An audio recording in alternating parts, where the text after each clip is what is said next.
बिस्मिल्लाहिर्रहमानिर्रहीम, अस्सलाम वालेकुम। मेरा नाम है जावेद। मैं हाज़िर हूँ आज एक नई रेसिपी के साथ। जो आज की रेसिपी है वो एक डिज़र्ट है, इटालियन डिज़र्ट। इसको बोलते हैं इटालियन स्टिक्की टॉफ़ी पुडिंग और डेट पुडिंग भी बोलते हैं। ये बहुत मज़े का डिज़र्ट होता है और बनाना भी इतना मुश्किल नहीं है। तो आप मेरी रेसिपी को फॉलो करो, आप आराम से बना सकेंगे। तो शुरू करते हैं। मैं सबसे पहले बताता हूँ मुझे इसके लिए क्या क्या चीज़ों की ज़रूरत है। मुझे जो चीज़ें चाहिए, मैंने इस बाउल के अंदर डाले हैं 4 अंडे, 1 कप ब्राउन शुगर और हाफ कप इसके अंदर मैंने बटर डाला है। आप बटर की जगह ऑयल भी यूज़ कर सकते हैं। इसके अलावा मुझे चाहिए 1.5 कप ऑल पर्पस फ्लावर, मैदा और 1 टीस्पून बेकिंग पाउडर। इसके अलावा मुझे चाहिए 300 ग्राम सॉफ्ट वाली खजूर। आप कोई सी भी खजूर ले सकते हैं। तो मैंने इसको क्या किया है कि इसकी मैंने गुठली निकाल दी है।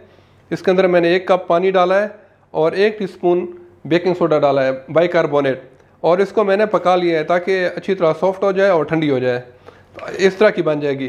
तो आप कोई सी भी खजूर यूज़ कर सकते हैं। 300 ग्राम, उसके अंदर 1 कप पानी डालिए और 1 टीस्पून इसके अंदर वो डालिए आप बेकिंग सोडा, और इसको पकाएं 4-5 मिनट तक, जब तक अच्छी तरह पक जाएगी। इस तरह ये चॉकलेट की तरह हो जाएगी। तो अब ये ठंडी हो गई है। तो अब ये हम इसको बनाना शुरू करते हैं। तो अभी मैंने इस बाउल के अंदर 4 अंडे, 1 कप ब्राउन शुगर और 100 ग्राम बटर डाला है। तो मैं इसको अच्छी तरह बीट कर लूँगा।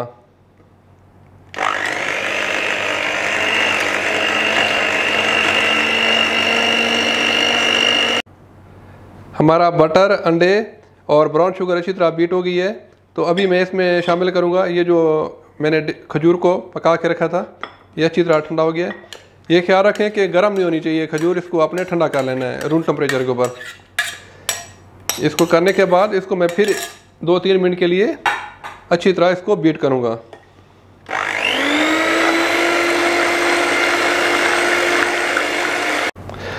तो अभी खजूर भी बीट हो गई है। तो अभी मेरे पास 1.5 कप मैदा है, उसके अंदर मैंने 1 टीस्पून बेकिंग पाउडर डाला हुआ है। तो इसको मैं किसी छन्नी में डाल के अच्छी तरह इसको स्ट्रेन कर लूँगा। आप स्ट्रेन करेंगे तो आपका जो केक है वो बहुत अच्छी तरह और स्पंची सा बनेगा।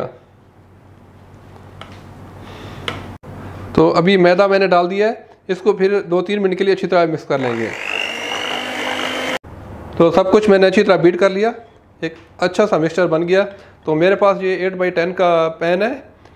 इसके अंदर मैंने बटर पेपर लगा दी अच्छी तरह। अगर आपके पास बटर पेपर नहीं है तो आप बटर या ऑयल लगा के, मैदा लगा के इसको अच्छी तरह डस्ट कर सकते हैं। तो मैं अपना मिक्सचर इसमें डाल लूँगा।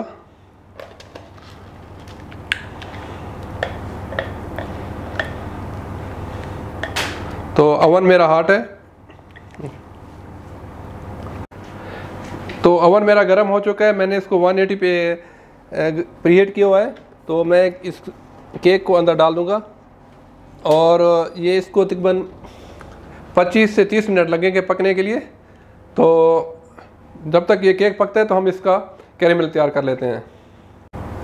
तो इसके कैरेमल के लिए हमें चाहिएगा, सबसे पहले ऐसा मैंने एक पैन ले लिया है। इसके अंदर मैं डालूँगा 1 कप ब्राउन शुगर।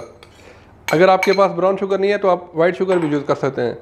और मेरे पास है 100 ग्राम बटर, और मेरे पास 1 कप है कुकिंग क्रीम, तो वो भी हम इसमें शामिल कर देंगे। तो इसको मैं अभी चूल्हे के ऊपर रख के इसको पकाऊंगा जब तक अच्छी तरह ये कैरेमल सा सॉस बन जाएगा। हमारा कैरेमल रेडी हो गया है, देखो इस तरह। अच्छा, इसको आप 5-6 मिनट तक कंटिन्यू हिलाते रहें तो एक अच्छा सा हमारा कैरेमल रेडी हो गया। तो अभी हम लोग वेट करते हैं जब तक हमारा वो स्पंज बेक हो जाए।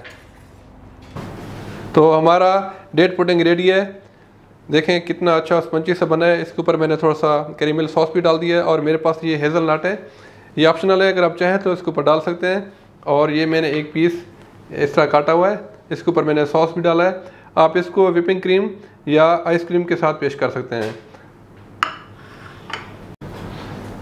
तो उम्मीद है आज की रेसिपी आपको पसंद आई होगी। ये केक बहुत ही मज़े का बनता है, तो आप प्लीज़ ट्राई कीजिएगा। अगर आज की रेसिपी आपको पसंद आई है तो प्लीज़ मेरे चैनल को सब्सक्राइब कर दीजिएगा, और इंशाल्लाह मिलते हैं एक नई रेसिपी के साथ। तब तक के लिए खुदा हाफिज़।